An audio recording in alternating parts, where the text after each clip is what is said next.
ඔබට හිතෙන්නේ වැඩිපුර අමාරු සපත්තු දෙක නැති වෙන එකද ඇස් දෙක නැති වෙන එකද? දැන් සපත්තු දෙකක් නම් පස්සේ Tamanට ගන්න හරි පුළුවන්. ඇඳුමක් නම් Tamanට පස්සේ ගන්න හරි පුළුවන්. ඉතින් ඒ නිසා Taman ළඟ තියෙන දේ වලින් සතුටු වෙන්න පුරුදු වෙන්න.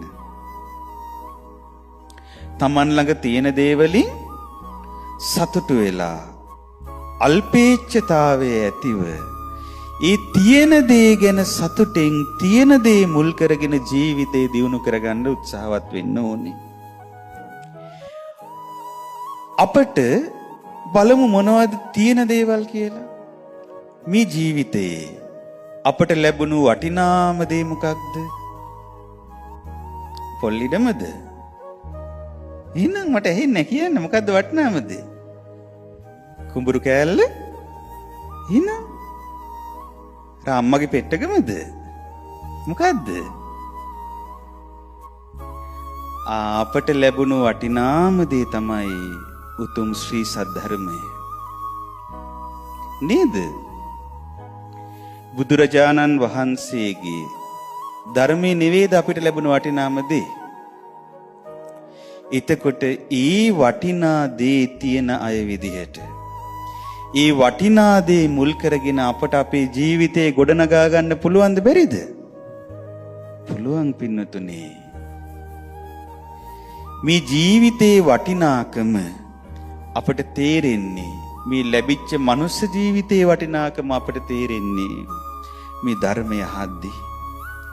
මේ සංසාර ගමනේ ස්වභාවය ගැන තේරුම් ගනිද්දී.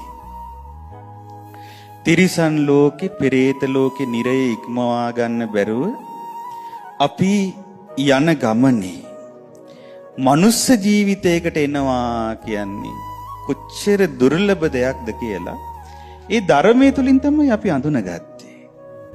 එතකොට පින්නතුනේ අපට ලැබුණු ඒ වටිනා දේ අපි ජීවිතේට කොතරම් දුරට ගලපගෙනද?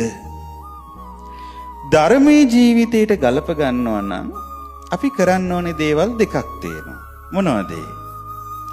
පළවෙනි එකට කියන්නේ අකුසලය බැහැර කරනවා කියලා. මොකද්ද පළවෙනි දේ? අකුසලය බැහැර කිරීම. දෙවෙනි එක කුසලය උපදවා ගැනීම. තුන්වෙනි එක තමන්ගේ සිත පිරිසිදු කිරීම. මේක තමයි සියලු බුදුරජාණන් වහන්සේලාගේ අනුශාසනය. සබ්බ පාපස්ස